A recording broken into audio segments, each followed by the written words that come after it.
सुनिए नेताजी में हमारे साथ बात करने के लिए कैराना लोकसभा से भारतीय जनता पार्टी के प्रत्याशी प्रदीप चौधरी दूसरी बार दांव खेला है, मौजूद हैं। किस तरह से देखते हैं एमपी साहब, दूसरी बार आप पे दांव खेला है भाजपा ने? जी, दूसरी बार नहीं, तीसरी बार। एक बार विधानसभा में, 2 बार लोकसभा में, है ना। तो किस तरह की तस्वीर मैं भारतीय जनता पार्टी ने, मेरे शीर्ष नेतृत्व ने मेरे ऊपर तीसरी बार भरोसा किया। मैं अपनी शीर्ष नेतृत्व का हृदय से धन्यवाद और अभिनंदन करता हूँ। क्या वो मुद्दे लेकर जनता के बीच पहुंच रहे हैं? जनता के बीच में जो काम करने के होते हैं उन्हीं कामों को लेकर के जा रहा हूँ। क्षेत्र का विकास करना मेरी हमेशा प्राथमिकता रही है और क्षेत्र के भले के लिए मैं काम करता रहा हूँ। उन्हीं कामों को लेकर के आगे भी काम करूंगा।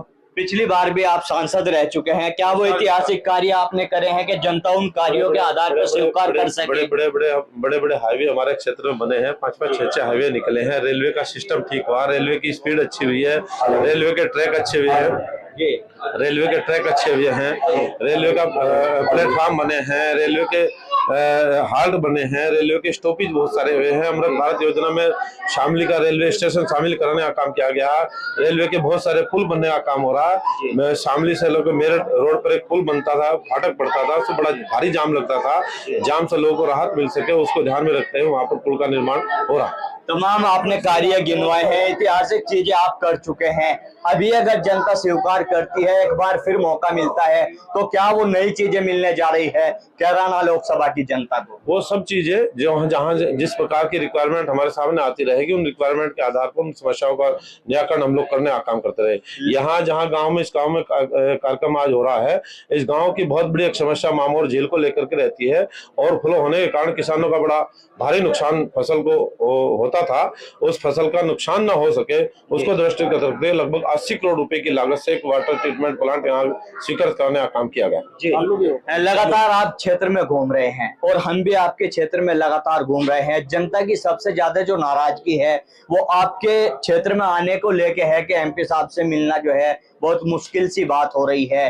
और इस बार जनता कह रही है कि योगी मोदी के नाम पे हम स्वीकार करने का मन बना चुके हैं उनको फिर से, लेकिन वो क्षेत्र से गायब रहते हैं। ऐसा कहना बिल्कुल गलत बात है। मैं लगातार क्षेत्र के लोगों के बीच में रहा हूँ। लगातार भागदौड़ करके जो भी अच्छे परिणाम निकलने का काम हो सकता था, मेरी हमेशा प्राथमिकता क्षेत्र के विकास की, क्षेत्र का लोगों का सम्मान करना हमेशा मेरी प्राथमिकता में रहा है और आगे भी इसी प्रकार का काम हम लोग करेंगे। किसी भी प्रकार की ऐसी समस्या नहीं रहने देंगे। विपक्षी पार्टियों के जो प्रत्याशी आपके सामने चुनाव लड़ रहे हैं, उनका कहना है कि अपनी हार से घबराई है भाजपा यहाँ पे और बड़े बड़े नेताओं को यहाँ पे बुलाया जा रहा है। ये तो सतत प्रक्रिया है चुनाव में। बड़े नेता भी प्रचार करने के लिए आते हैं। चुनाव में कौन प्रचार नहीं करता अपनी पार्टी का? सभी लोग प्रचार करते हैं। वो भी अपने नेता को बुलाएंगे, उनको कौन रोक रहा जी। और भाई हमारे नेता तो बहुत गंभीरता से चुनाव को लेने का काम ही करते हैं। इसमें तो कहने वाली बात है। साइकिल के प्रत्याशी हैं, उनका कहना है कि भाजपा ने हाईवे बहुत अच्छे बना दिए हैं, साइकिल बहुत तेज चलेगी, इस बार कमल का फूल रह जाएगा। उनके समय में तो चलता ही तो कुछ नहीं था, ना गाड़ी चली थी ना घोड़ा चला था। समस्याएं से लोग जूझते रहते थे, परेशानियों से लोग बहुत बुरी तरीके से जूझ रहते थे। महिला भी परेशान थी, उनके साथ बड़ी बड़ी घटनाएं होती थी। बड़ी बड़ी घटनाएं ऐसी हुई जिन घटनाओं को लेकर के लोग दुखी परेशान रहे। पलायन जैसी स्थिति का लोगों ने सामना करना पड़ा। व्यापारी बहुत बुरी तरीके से दुखी रहता था। व्यापारियों के पास किस समय रंगदारी का फोन आ जाता था कुछ पता ही नहीं चलता था। किसान भी दुखी था, बिजली नहीं थी।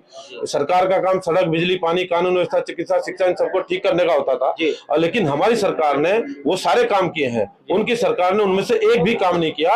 अपनी सरकार के दौरान की केवल एक उपलब्धि समाजवादी पार्टी बता दे तो एक भी नहीं मिलेगी। प्रदीप चौधरी चुनाव में टक्कर किससे अपनी मान रहे हैं? चौधरी चुनाव में टक्कर किससे मान रहे हैं? मेरी टक्कर किसान, लगातार अपना काम कर रहा हूँ। लोगों का समर्थन मुझे मिल रहा है, लोगों का आशीर्वाद मुझे मिल रहा है। बहुत अच्छा माहौल चल रहा है, लोगों में ऊर्जा देखने को मिल रही है। इस ऊर्जा का परिणाम लोग भारतीय जनता पार्टी के पक्ष में देने का काम करने जा रहे हैं। मोदी जी ने देश के भले के लिए काम किया है, देश को तरक्की की तरफ ले जाने का काम किया है, देश को उन्नति की तरफ ले जाने का काम किया है, देश का आर्थिक तंत्र मजबूत किया है, करने का काम किया है। उन सभी बातों को लेकर के हम जनता के बीच में जा रहे हैं। लोगों के अंदर बहुत उत्साह देखने। आखिरी सवाल, क्या मैसेज देना चाहोगे कैराना लोकसभा की जनता को ताकि आपके इस मैसेज को सुनकर आपको स्वीकार कर सके? क्षेत्र के जनता के लोग करके मैं यही कहना चाहूंगा, मैं अपील करना चाहूंगा अपने समस्त मतदाताओं से कि हम सब लोग भारतीय जनता पार्टी के एजेंडे पर काम करने वाले लोग हैं। भारतीय जनता पार्टी ने किसी भी सेक्टर में काम करने में कमी नहीं छोड़ी। हर सेक्टर को अच्छे से देख करके उसका परिणाम निकालने का प्रयास किया। आगे भी हम बेहतर परिणाम देने का काम करेंगे। बिल्कुल, देखिए हमारे साथ में कैराना लोकसभा से भाजपा के प्रत्याशी प्रदीप चौधरी मौजूद थे। जो अपनी जीत का दावा कर रहे हैं, लेकिन देखना होगा किस तरह की तस्वीर कैराना लोकसभा से चुनाव के बाद सामने आती है। मैं अपने सहयोगी सुधीर चौधरी के साथ तनवीर मलिक, कैराना लोकसभा।